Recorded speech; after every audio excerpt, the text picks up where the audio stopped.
contender ardientemente por la fe. Esto está en Judas. Vamos a ir al libro de Judas. Judas está antes del libro, ¿de qué libro? De Apocalipsis. Una página antes del libro de Apocalipsis se encuentra el libro de Judas.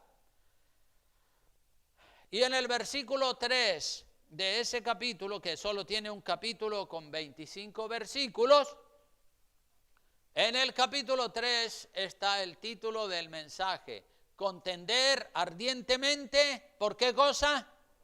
Por la fe. Contender ardientemente por la fe. Dice la palabra de Dios en el verso 3 del capítulo, del único capítulo que tiene Judas, dice: amados, por la gran solicitud que tenía de escribiros acerca de nuestra común salvación, me ha sido necesario escribiros, exhortándoos, ¿a qué dice? A que contendáis ardientemente por la fe que ha sido una vez dada a los santos, a que contendáis ardientemente, contender ardientemente. Y la pregunta es, ¿debe un cristiano contender? O mejor dicho, ¿qué es una contienda? Una contienda es una discusión entre dos personas o entre dos partes que están en desacuerdo sobre algún asunto. Hay contiendas en todos los órdenes de la vida, discusiones en todos los órdenes de la vida. Hay contiendas familiares, discusiones familiares, laborales en el trabajo, económicas. Hay contiendas y discusiones por asuntos morales. Hay contiendas y discusiones a nivel local, a nivel provincial, a nivel nacional, a nivel internacional. Hay contiendas, conflagraciones, discusiones. En todos los órdenes de la vida hay contiendas, contenciosos, discusiones, desacuerdos de todo tipo. ¿Cuántos dicen amén? Es la realidad de la vida. La pregunta es, ¿debe contender un cristiano? ¿Debe discutir un cristiano? ¿Es pecado discutir o contender? La respuesta no es un sí o es un no. La respuesta correcta es: depende del asunto que se trate. Depende del asunto que se trate. Así el cristiano o la cristiana debe contender o no debe contender. Dependiendo del asunto podemos discutir, contender o no hacerlo. Cuando se presenta un conflicto, cuando se presenta una discusión, un contencioso, lo primero que debemos hacer es orarle a Dios. Eso tiene que ser lo primero que debe hacer el cristiano. Orarle a Dios para saber cómo actuar, qué decir en ese conflicto. Preguntarle a Dios qué haría el Señor Jesucristo ante un conflicto o ante una situación o ante un problema similar o igual o parecido al que nosotros estamos enfrentando. A veces se presentan en la vida conflictos inesperados, cosas que uno no esperaba. Cogen a uno por sorpresa y en esos casos uno debe serenarse, uno debe tranquilizarse, pensar qué decisión tomar, pensar, estudiar, consultar con el esposo, con la esposa, si eres casado, o con el pastor, orarle a Dios y ver y estudiar casos parecidos casos parecidos a los nuestros en la Biblia, porque en la Biblia hay muchos contenciosos y muchas situaciones, y entonces cuando nosotros conocemos la Biblia y conocemos los episodios de la Biblia, pues ahí podemos encontrar una guía para proceder nosotros de la manera correcta. Jesucristo, el modelo de los cristianos, Jesucristo fue contencioso y hasta peleón en algunos casos. El Señor confrontó a los escribas y fariseos y los trató durísimo. Vamos a ver Mateo capítulo 23, versículo 13 en adelante. Mateo capítulo 23, abra su Biblia por allí y vamos a ver cómo Jesucristo contendió o discutió con los fariseos.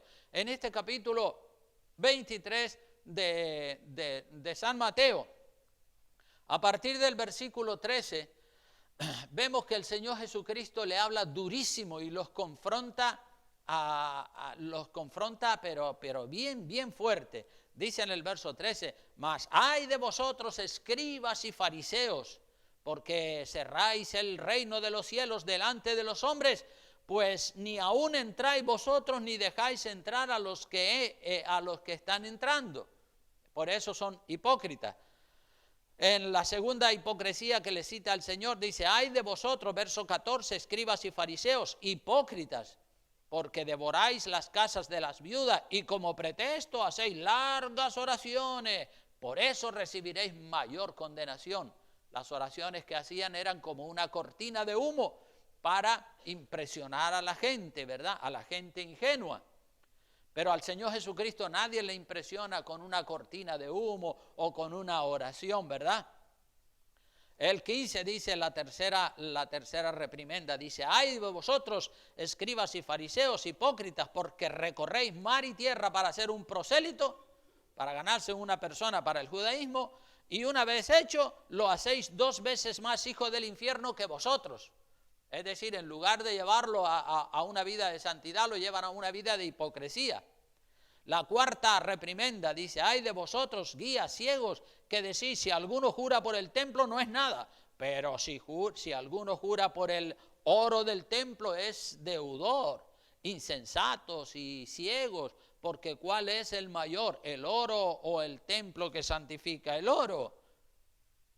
Obviamente, el templo es mayor. También decís, si alguno jura por el altar no es nada, pero si alguno jura por la ofrenda que está sobre él, es deudor. ¿Ves? Retorcían toda la escritura.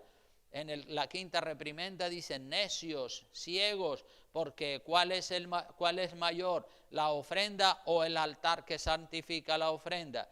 Pues el que jura por el altar, jura por él y por todo lo que está sobre él. Y el que jura por el templo, jura por él y por el que lo habita. Y el que jura por el cielo, jura por el trono de Dios y por aquel que está sentado en él, evidentemente. Ay de vosotros, la sexta reprimenda, dice, escribas y fariseos hipócritas, porque diezmáis la menta y el eneldo y el comino, y dejáis lo más importante de la ley, la justicia, la misericordia y la fe. Esto era necesario hacer sin dejar de hacer aquello. Es decir, era necesario seguir diezmando aún de las cosas pequeñas, pero sin dejar la justicia, la misericordia y la fe. Lo que pasa es que esta gente, con el hecho de que dieran el diezmo de la menta, del eneldo, del comino y de estas cositas pequeñas, ya se justificaban y se creían que por eso iban a entrar en el reino de los cielos. No nos justifica una cosa, tenemos que vivir un cristianismo completo, no solamente fragmentos del cristianismo. La séptima reprimenda la tenemos en el verso 24, donde dice, guías ciegos que coláis el mosquito y tragáis el camello. ¡Ay de vosotros, escribas y fariseos, hipócritas, porque limpiáis lo de fuera del vaso y del plato, pero por dentro estáis llenos de robo y de injusticia! Fariseo ciego, limpia primero lo de dentro del vaso y del plato para que también lo de fuera sea limpio. O sea, que no te limpies solamente por fuera, límpiate primero por dentro y después por fuera también, por los dos lados, el interior y el exterior. Aquí esto va para aquellos que por dentro son unos personajes malos, llenos de rapiña y llenos de malas actitudes, y por fuera parecen unos santitos. Pero tiene que haber sintonía entre lo de adentro y lo de afuera. Lo que mostramos por fuera, eso tiene que haberlo por dentro, ¿verdad? Dice el verso 27, la novena reprimenda, dice, ay de vosotros, escribas y fariseos hipócritas, porque sois semejantes a sepulcros blanqueados. Fíjate con lo que los compara el Señor, que por fuera la verdad se muestran hermosos, mas por dentro están llenos de huesos de muertos y de toda inmundicia. Así también vosotros por fuera a la verdad os mostráis justos a los hombres, pero por dentro estáis llenos de hipocresía e iniquidad. Ay de vosotros, verso 29, escribas y fariseos hipócritas, porque edificáis los sepulcros de los profetas y adornáis los monumentos de los justos, y decís, si hubiésemos vivido en los días de nuestros padres, no hubiéramos sido sus cómplices en la sangre de los profetas. Así que dais testimonio contra vosotros mismos de que sois hijos de aquellos que mataron a los profetas. Y la reprimenda número 11, verso 32, dice: vosotros también llenad la medida de vuestros padres, serpiente, generación de víboras, ¿cómo escaparéis de la condenación del infierno? Y el Señor sigue reprendiendo, rechazando las actitudes y el sistema de vida que se habían formado los fariseos. El Señor aquí está contendiendo, está discutiendo, le está diciendo 4 verdades contundentes en la cara a estos personajes que estaban llenos de fantasía, de hipocresía y de mentira. Y si seguimos mirando otro pasaje de la Biblia, por ejemplo, Juan capítulo 2, versículo 13 al 17, vemos a Jesucristo que contiende y hasta pelea. Juan 2, 13 al 17. Esto para aquellos que están siempre diciendo: no, Dios es amor, y Dios es amor, y no salen de esa letanía de Dios es amor, Dios es amor. Miren lo que dice el verso 13 del capítulo 2 de Juan, dice así: estaba cerca la Pascua de los judíos, y subió Jesús a Jerusalén, y halló en el templo a los que vendían bueyes, ovejas y palomas, y a los cambistas allí sentados, y haciendo un azote de cuerdas, echó fuera del templo a todos y a las ovejas y los bueyes, y esparció las monedas de los cambistas y volcó las mesas, y dijo a los que vendían palomas: quitad de aquí esto, y no hagáis de la casa de mi padre casa de mercado.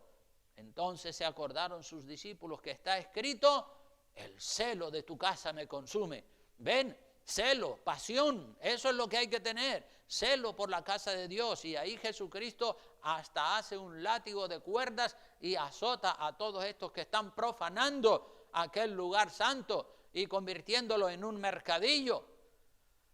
Entonces aquí vemos a Jesucristo contendiendo, y Judas nos dice en el verso 3 de su epístola que tenemos que contender ardientemente, no nos podemos quedar de brazos cruzados. En otros casos, Jesucristo no fue contencioso. En unos casos sí y en otros no. En los siguientes casos Jesucristo no fue contencioso, como por ejemplo cuando está ante el Sanedrín y ante los ancianos, es decir, ante los ancianos y el sumo sacerdote, para ser juzgado y para ser luego condenado a muerte. Si miramos por ejemplo Marcos 14, Evangelio según San Marcos capítulo 14, versículo 53 al 65, dice allí la palabra: trajeron pues a Jesús al sumo sacerdote, y se reunieron todos los principales sacerdotes y los ancianos y los escribas, y Pedro le siguió de lejos hasta dentro del patio del sumo sacerdote, y estaba sentado con los alguaciles calentándose al fuego. Fíjate con quién se puso Pedro: con los enemigos de Jesucristo. Y los principales sacerdotes y todo el concilio buscaban testimonio contra Jesús para entregarle a muerte, pero no lo hallaban, porque muchos decían falso testimonio contra él, mas sus testimonios no concordaban, es decir, no tenían sintonía. Entonces, levantándose unos, dijeron falso testimonio contra él, diciendo: nosotros le hemos oído decir: yo derribaré este templo hecho a mano, y en 3 días edificaré otro hecho sin mano. Pero ni aún así concordaban en el testimonio, es decir, no decían lo mismo. Entonces el sumo sacerdote, levantándose en medio, preguntó a Jesús diciendo: ¿no respondes nada? ¿Qué dices? Venga, habla. ¿Qué testifican estos contra ti? Mas él, ¿qué dice que hacía? Callaba y nada respondía. El sumo sacerdote le volvió a preguntar y le dijo: ¿eres tú el Cristo, el Hijo del Dios bendito? ¿El Hijo del bendito? Y Jesús le dijo: yo soy. Y veréis al Hijo del Hombre sentado a la diestra del poder de Dios y viniendo en las nubes del cielo. Entonces el sumo sacerdote, rasgando su vestidura, dijo: ¿qué más necesidad tenemos de testigos? ¿Habéis oído la blasfemia? ¿Qué os parece? Y todos ellos le condenaron, declarándole ser digno de muerte, y algunos comenzaron a escupirle y a cubrirle el rostro y darle de puñetazos y decirle profetiza, y los alguaciles le daban de bofetadas. Entonces aquí Jesucristo no lo vemos defendiéndose, ¿verdad? Sencillamente se mantiene callado, y cuando le hacen esta pregunta de si es el si es el Cristo, si es el Hijo del Dios bendito, él dice, claro que sí, yo lo soy, y veréis al Hijo del Hombre sentado a la diestra del poder de Dios viniendo en las nubes del cielo. Entonces el sumo sacerdote se enfadó y ya lo condenaron. Jesús no se defendió ante el sumo sacerdote, ni le acusó de ser un juez injusto. Entonces vemos que en unos casos el Señor contendió ardientemente contra aquellos falsos doctores y profetas falsos y les plantó cara, y en otros casos no habló, no se defendió. Jesús sabía que ya la suerte estaba echada y que le condenarían a morir, dijera lo que dijera. ¿Para qué defenderse? ¿Para qué discutir con el sumo sacerdote? Jesús sabía que tendría que beberse la copa amarga de la muerte, la copa amarga de la cruz. Dijera lo que dijera, ya ellos, el Sanedrín, ya habían decidido condenarle a muerte, y el Señor lo sabía. Y lo mismo pasó cuando llevaron a Jesucristo frente a Pilato. Miren Marcos capítulo 15. Versículos 1 al 5 dice, muy de mañana, habiendo tenido consejo los principales sacerdotes con los ancianos, con los escribas y con el concilio, llevaron a Jesús atado y le entregaron a Pilato. Pilato le preguntó, ¿eres tú el rey de los judíos? Respondió él y le dijo, tú lo dices. Y los principales sacerdotes le acusaban mucho. Otra vez le preguntó Pilato diciendo, ¿nada respondes? Mira de cuántas cosas te acusan. Mas Jesús ni aun con eso respondió, de modo que Pilato se maravillaba del silencio que mantenía el Señor Jesucristo. No se defendía, ya él sabía que él tenía que morir en la cruz y que aquellos jueces injustos lo estaban condenando a muerte. Dijera lo que dijera, no vale la pena tratar de defenderse ante un tribunal que está vendido a hacer lo malo. No vale la pena defenderse ante un tribunal que está decidido a condenar a la persona justa. Si Jesucristo es nuestro modelo de vida y Él tenía las cosas claras, lo que debía hacer ante las diferentes circunstancias de la vida, nosotros también, hermanos, debemos de ser como Él para no meter la pata, para no equivocarnos. Amén. Miren, las actitudes y las reacciones de Jesucristo ante los diferentes casos que se le presentaron durante el transcurso de su ministerio son para nosotros una guía. Las diferentes circunstancias, las diferentes conversaciones que el Señor Jesucristo tuvo con diferentes personajes son para nosotros una guía de incalculable valor ante los asuntos que se nos puedan presentar a cada uno de nosotros en la vida. Porque se nos van a presentar situaciones, conflictos y asuntos en los que nosotros tenemos que reaccionar. Entonces tenemos que saber cómo reaccionar, si tenemos que contender o si tenemos que guardar silencio.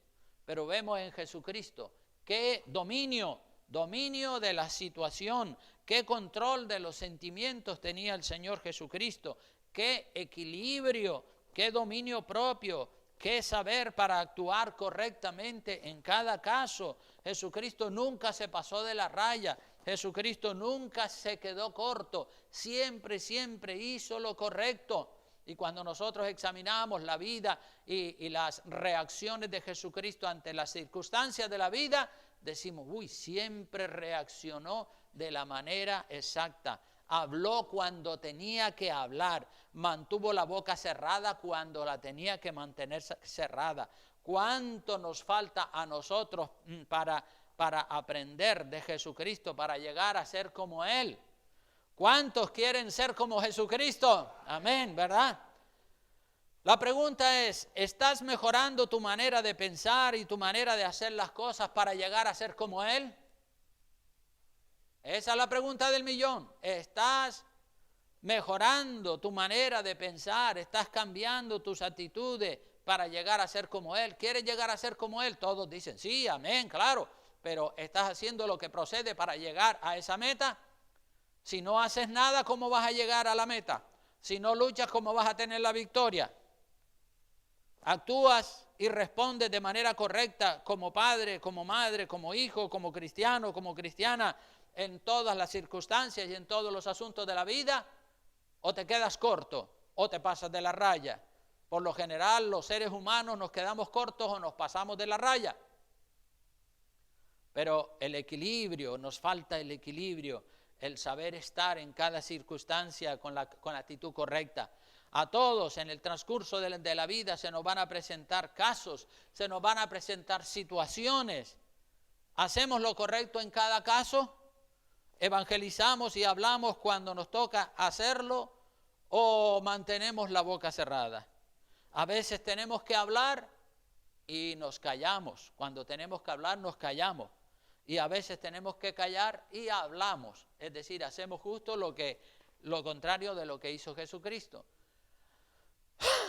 Tenemos que saber actuar de la manera correcta. La palabra contender y sinónimos de esa palabra aparecen muchas veces en la Biblia y hay que estudiar el contexto de dónde aparecen para aprender si nos toca contender o nos toca callar. Hay personas que son amantes de la contienda. Hay de todo en la vida. Hay personas que son amantes, que les gusta la contienda, que les gusta el conflicto, que les gusta la discusión, el defender su opinión, el defender sus razones. Y por cualquier tontería ya quieren montar una contienda, una discusión, una división tremenda. Porque por naturaleza son contenciosos, amantes de la discusión, amantes de salirse con la suya. Y por el otro lado hay otras personas que les da lo mismo blanco que negro. Ambas posturas están mal, no son correctas.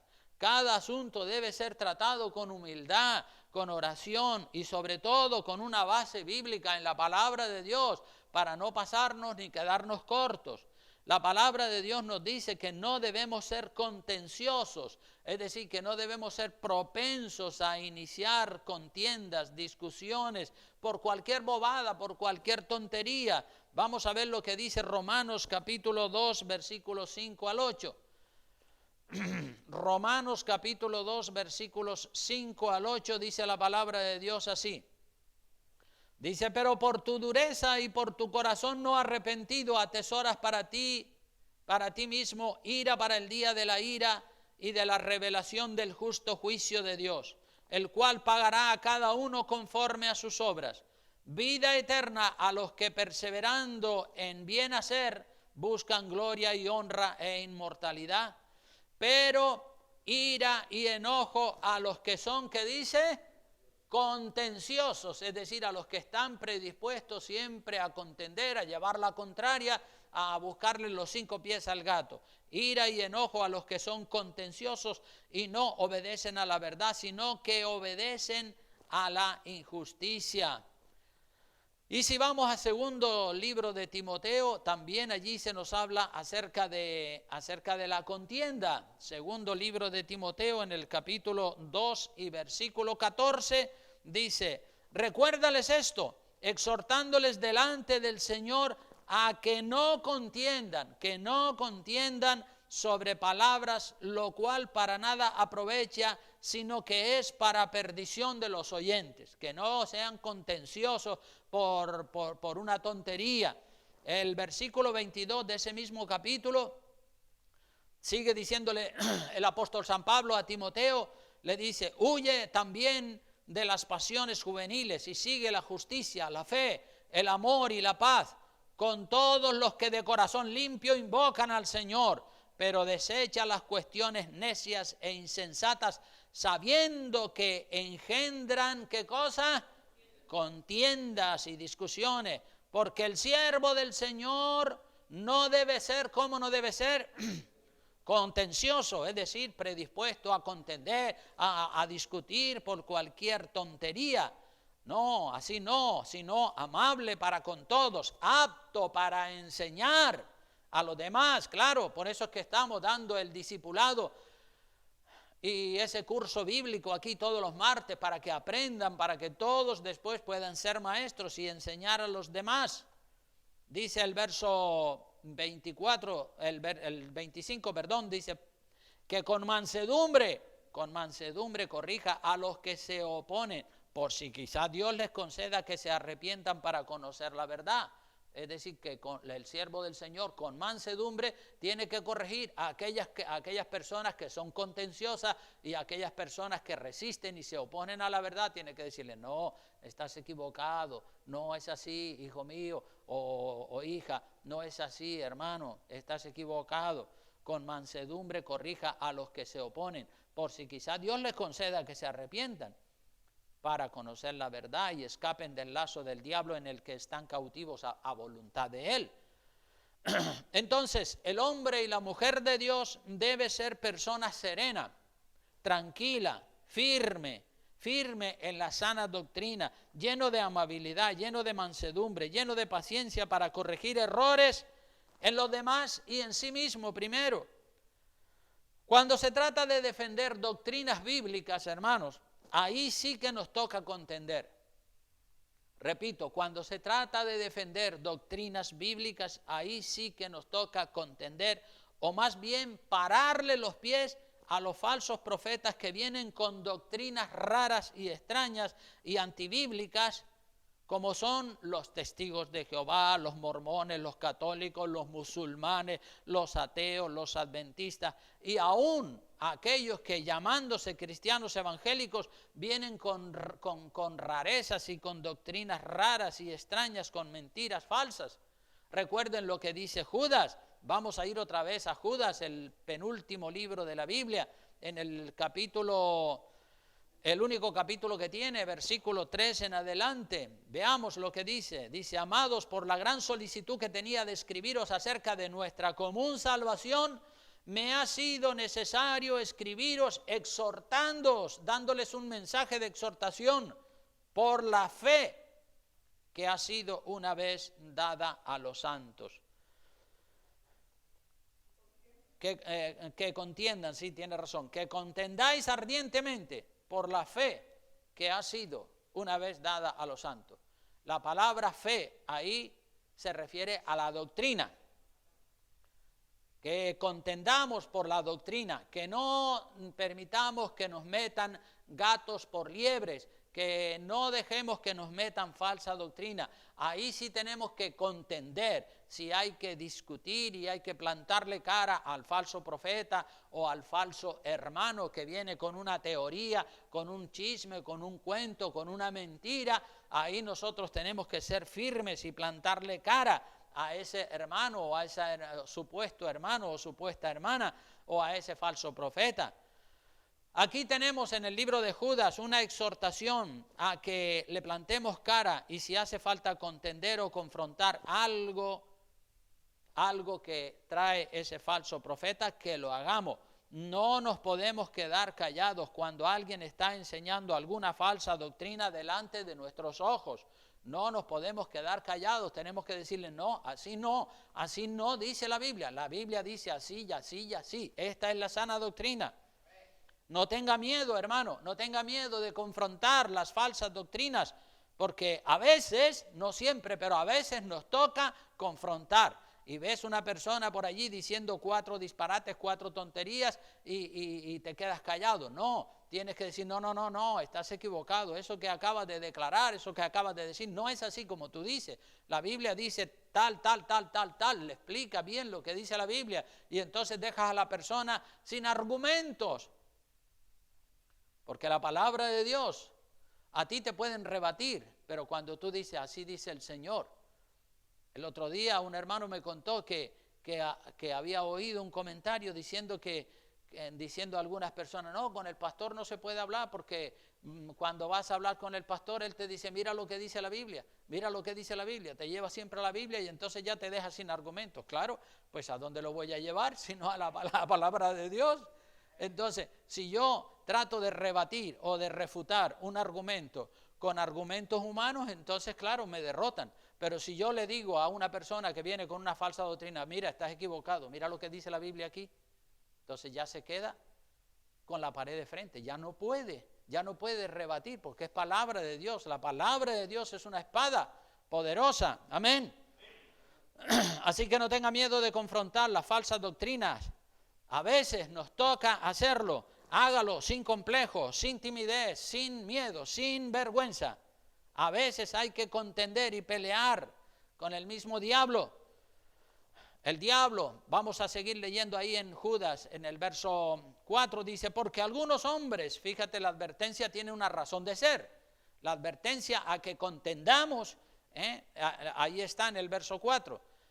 Dice, porque algunos hombres, hay que contender porque algunos hombres han entrado encubiertamente, se han disfrazado y parece que son cristianos, pero son falsos cristianos, se disfrazan como hacen en los carnavales para ocultar su identidad, encubiertamente se han disfrazado los que desde antes habían sido destinados para condenación, hombres impíos, que convierten en libertinaje la gracia de nuestro Dios y que niegan a Dios, el único soberano, y a nuestro Señor Jesucristo. Convierten en libertinaje todas las doctrinas de la palabra de Dios, las disuelven y las convierten en libertinaje.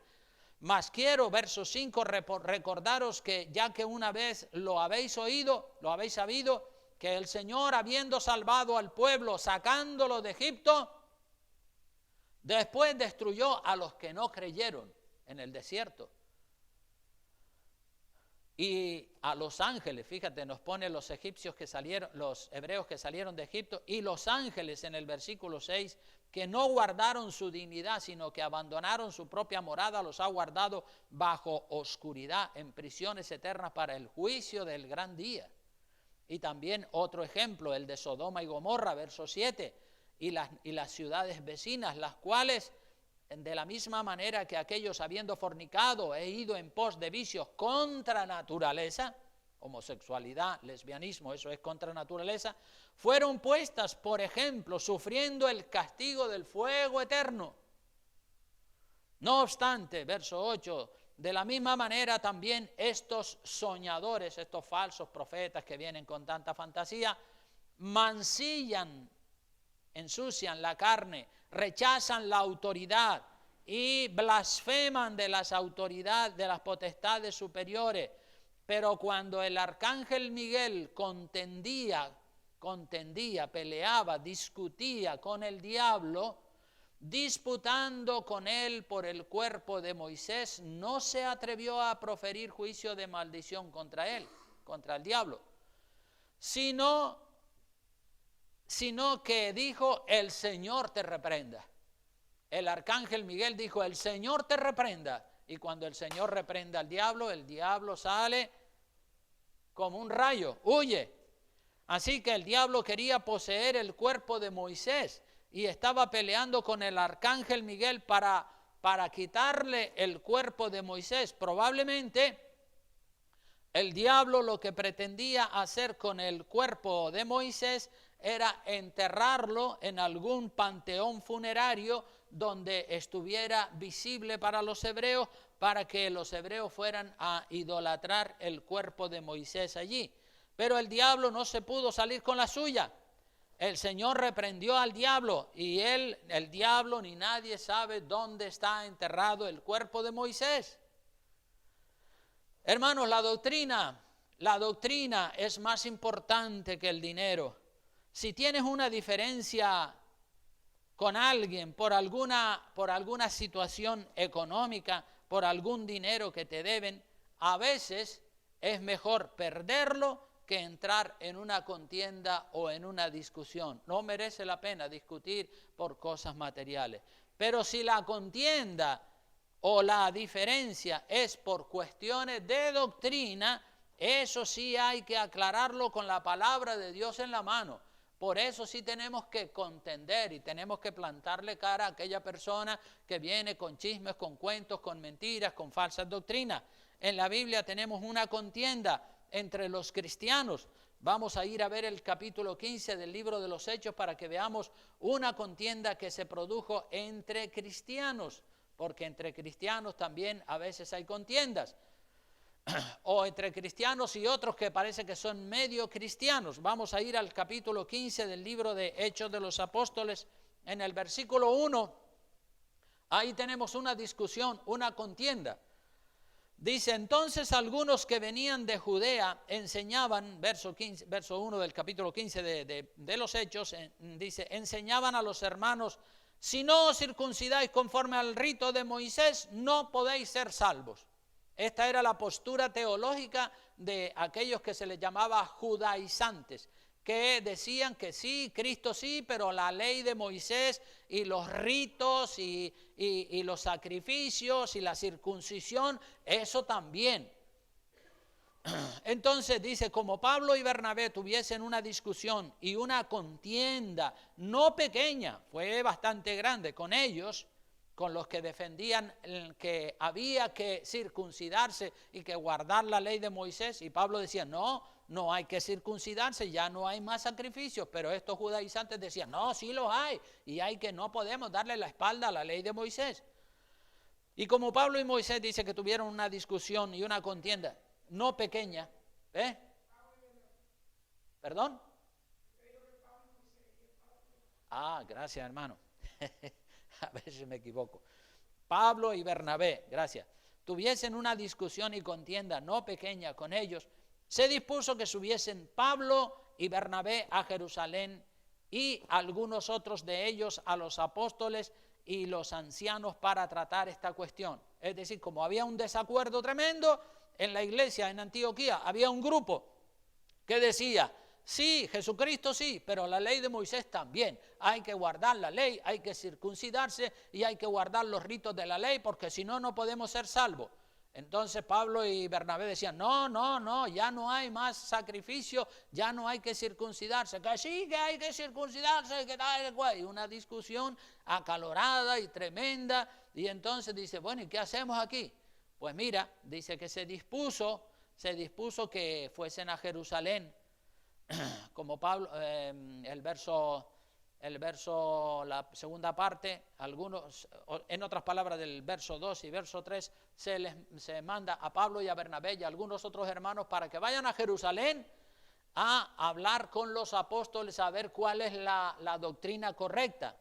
Dice el verso 3, ellos pues habiendo sido encaminados por la iglesia pasaron por Fenicia y Samaria contando la conversión de los gentiles y causaban gran gozo a todos los hermanos. Y llegados a Jerusalén fueron recibidos por la iglesia y los apóstoles y los ancianos y refirieron todas las cosas que Dios había hecho con ellos. Es decir, cuando llegaron a Jerusalén se reunió el concilio de los apóstoles y los ancianos, las autoridades espirituales de aquella época, se reunieron para conocer cuál era el problema.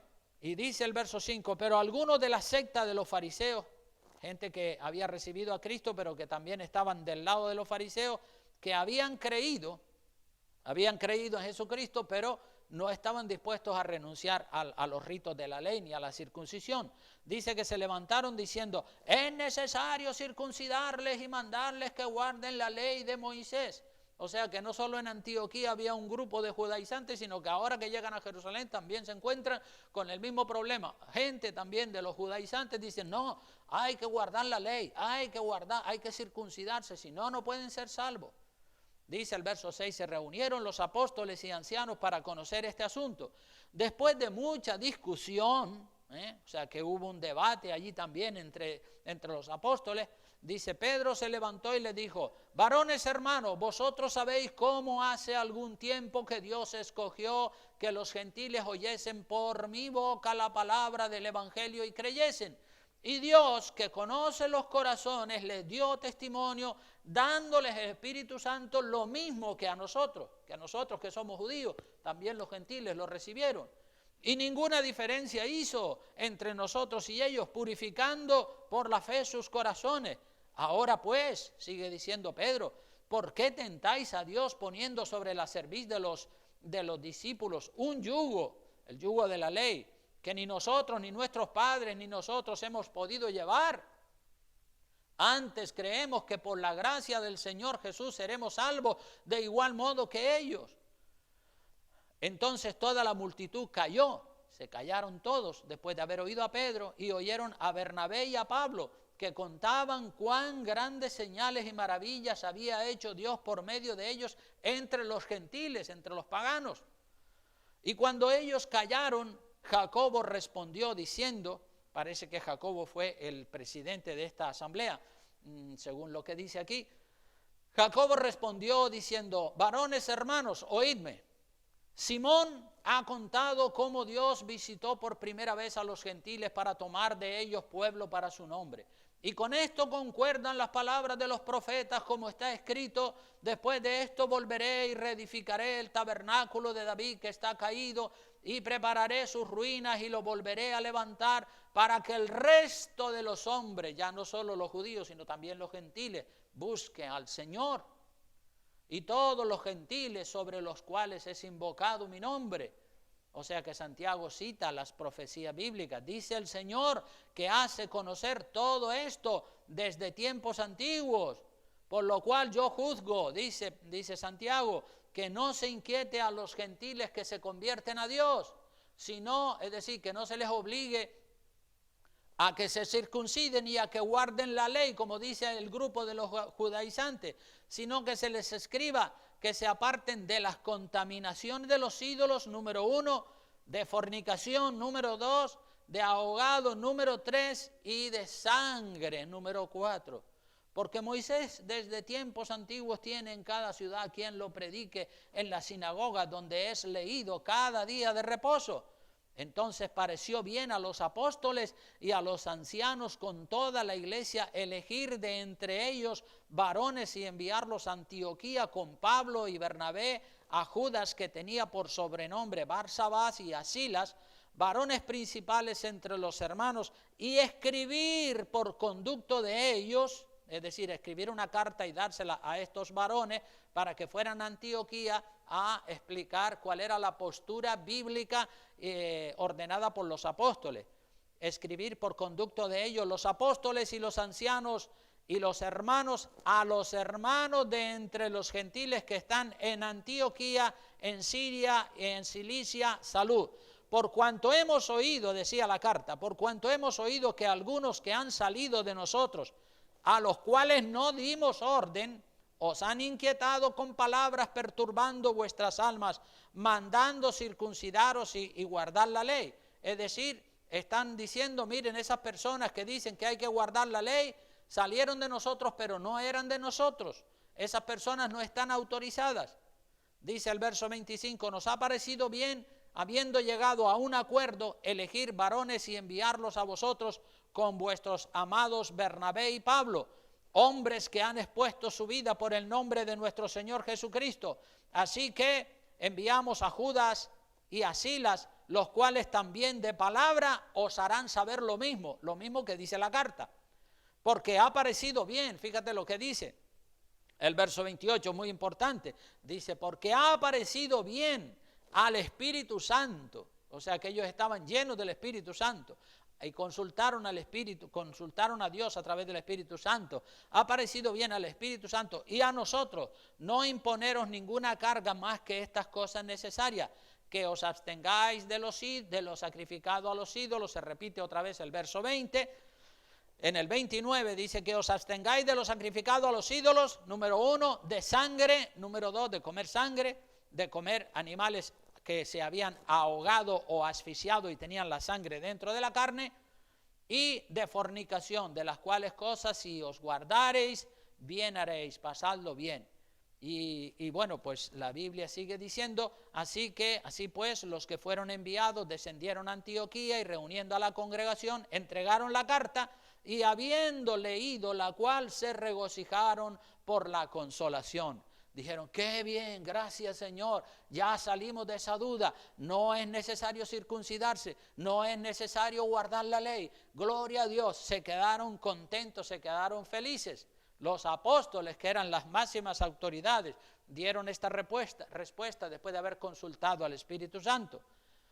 Esta contienda entre Pablo y Bernabé por una parte y los judaizantes, defensores de la teología de la circuncisión por otra parte, se resolvió yendo a Jerusalén a consultar con los apóstoles ¿Cuál era la doctrina correcta en este tema, sobre esta discusión? Los apóstoles estaban vivos todavía y podían ser consultados por las dudas que surgían en la iglesia primitiva. Los apóstoles eran la autoridad mayor después de Jesucristo y era un privilegio para la iglesia tener todavía en esa época del primer siglo de la era cristiana, tener vivos a los apóstoles y poderlos consultar en tema de doctrina, porque en esa época del primer siglo del cristianismo los apóstoles todavía estaban vivos. Los apóstoles después se murieron y antes de morir nos dejaron la doctrina escrita en la Biblia muy clara para que nosotros tengamos temor de Dios y apliquemos la doctrina. Hoy en día, si hay una duda teológica, no vamos a decir, vemos a dónde está Pedro y dónde está Juan y dónde está Jacobo para ir a consultarlos. No, ya ellos se murieron. Pero tenemos los escritos de ellos. Entonces ya no los necesitamos teniendo lo que ellos han dicho en la palabra. Efesios capítulo 2, versículo 20. Vamos a ver qué dice la palabra en Efesios capítulo 2, versículo 20. Allí dice, edificado sobre el fundamento de los apóstoles y profetas, siendo la principal piedra del ángulo, ¿quién? Jesucristo mismo. Nosotros estamos edificados sobre el fundamento de los apóstoles y de los profetas, que ahí están escritos. Para nosotros hoy en día la autoridad mayor de todas las autoridades no son los líderes religiosos, los obispos, los papas. Luego también hoy en día hay apóstoles modernos como Ronnie Chávez, Maldonado, Casluna. Esta gente presumen de apóstoles. Estos no son apóstoles ni son nada. Son líderes religiosos, son famosos y les llaman reverendos.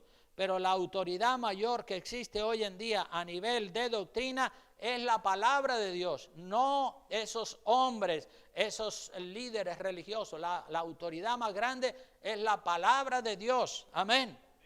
La autoridad mayor que existe hoy en día a nivel de doctrina es la palabra de Dios. Así que cualquier duda de doctrina debe ser aclarada con un estudio serio de la palabra de Dios.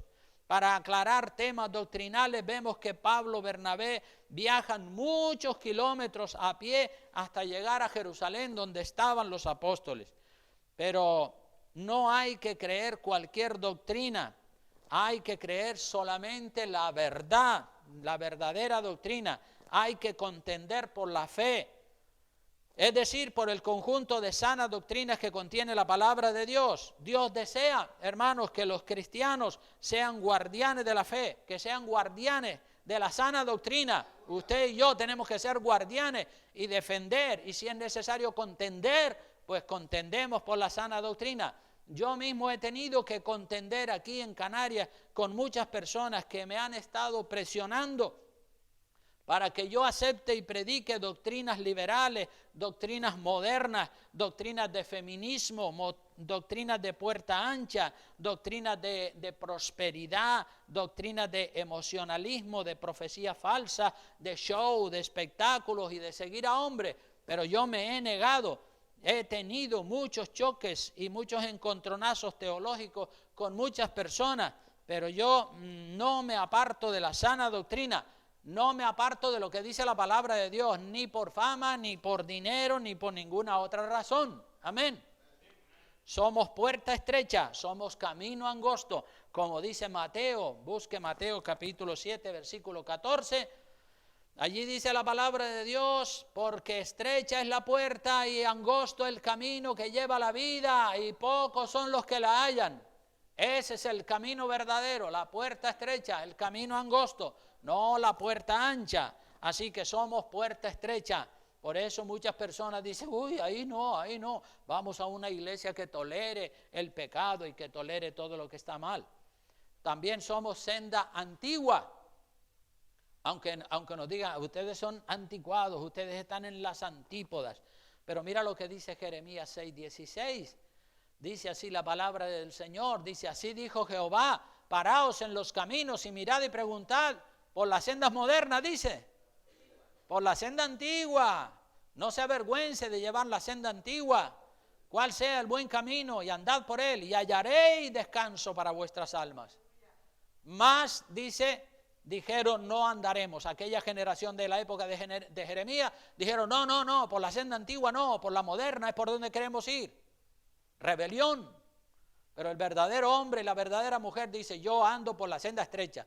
He pasado por la puerta estrecha, camino por el sendero angosto y estrecho, vivo el Evangelio y la palabra de Dios por la senda antigua, como dice Jeremías, y como dice la segunda epístola de Juan. Ya voy terminando, vamos a la segunda epístola de Juan para que veamos lo que dice.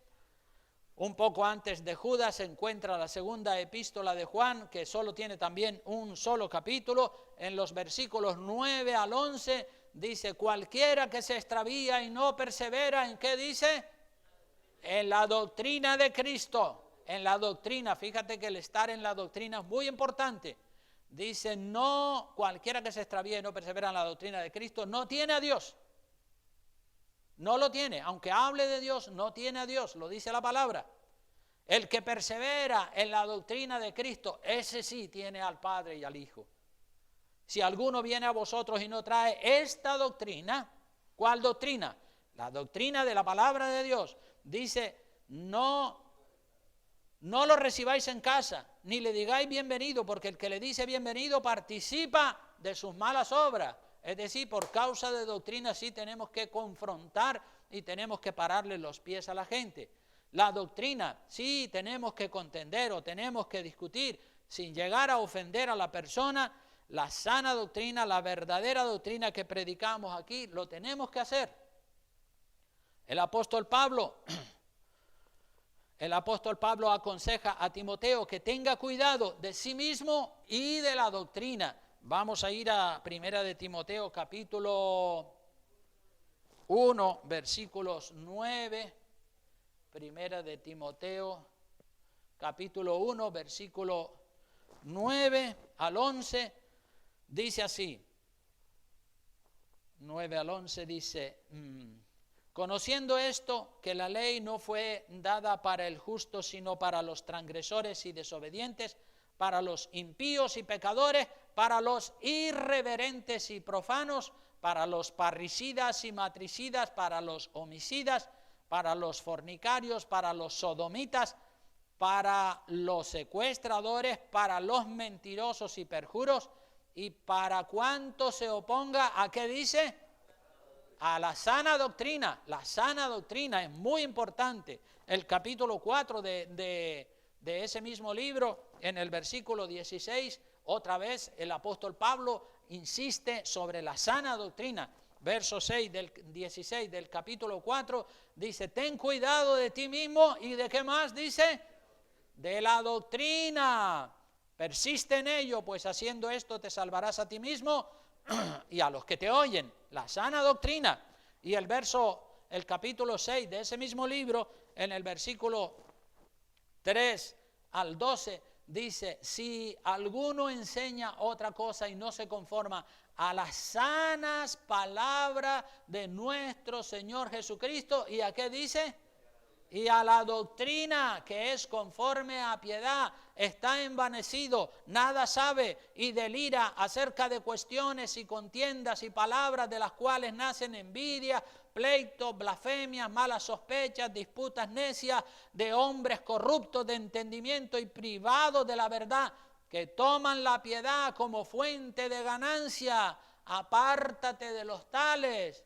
Pero gran ganancia es la piedad acompañada de contentamiento, porque nada hemos traído a este mundo y sin duda nada podremos sacar. Así que teniendo sustento y abrigo, estemos contentos con esto, porque los que quieren enriquecerse caen en tentación y lazo y en muchas codicias necias y dañosas que hunden a los hombres en destrucción y perdición, porque raíz de todos los males es el amor al dinero, el cual codiciando algunos se extraviaron, se fueron por otro camino de la fe y fueron traspasados de muchos dolores. ¿Ven lo importante que es la sana doctrina? Hoy en día la gente ya no miran si una iglesia tiene sana doctrina. Les da igual la doctrina que se predican. Dicen, aquí está bien. Algunos dicen, algunos dicen disparates como este, dicen, no, donde se hable de Dios, allí estoy yo. Donde se hable de Dios, allí estoy yo. Pero qué disparate, si todas las religiones, las falsas y las verdaderas, todas hablan de Dios, pero no todas enseñan lo que enseña la palabra de Dios. Entonces eso es un disparate cuando oyes a una persona decir, no, donde se hable de Dios, allí estoy yo. O sea que el diablo habla de Dios también, pero que va, eso es un disparate como una casa. Lo que usted cree es lo que usted practica en su vida diaria. Crea la sana doctrina para que viva según ella. Y si hay que contender, es decir, hablar claro y con firmeza acerca de la doctrina, lo debemos hacer y no callarnos la boca. Una de las características de los falsos profetas, con esto ya termino, una de las características de los falsos profetas es omitir, dejar de predicar la puerta estrecha, dejar de predicar el camino angosto, dejar de predicar la senda antigua, la verdadera doctrina. Muchos han oído a los falsos apóstoles y a los falsos profetas modernos predicando y dicen, pues yo no lo he oído decir nada malo acerca de Dios y acerca de la Biblia. Pero es que el engaño no está en que digan algo malo de la Biblia, el engaño está en que no enseñan la totalidad de las doctrinas de la Biblia. Ahí está el engaño, en la omisión, en el no enseñar la totalidad de la palabra de Dios. Le quitan doctrinas, le quitan las doctrinas de puerta estrecha, no hablan del arrepentimiento genuino, no confrontan a la gente con el pecado. No predican solamente la parte fácil y agradable de la Biblia y de las promesas y las bendiciones y las profecías dulces, pero no predican la totalidad de la Biblia. Entonces el engaño está en que omiten las grandes verdades de la palabra de Dios. Pues con esto ya termino, así que les voy a pedir que se pongan de pie para terminar con una oración de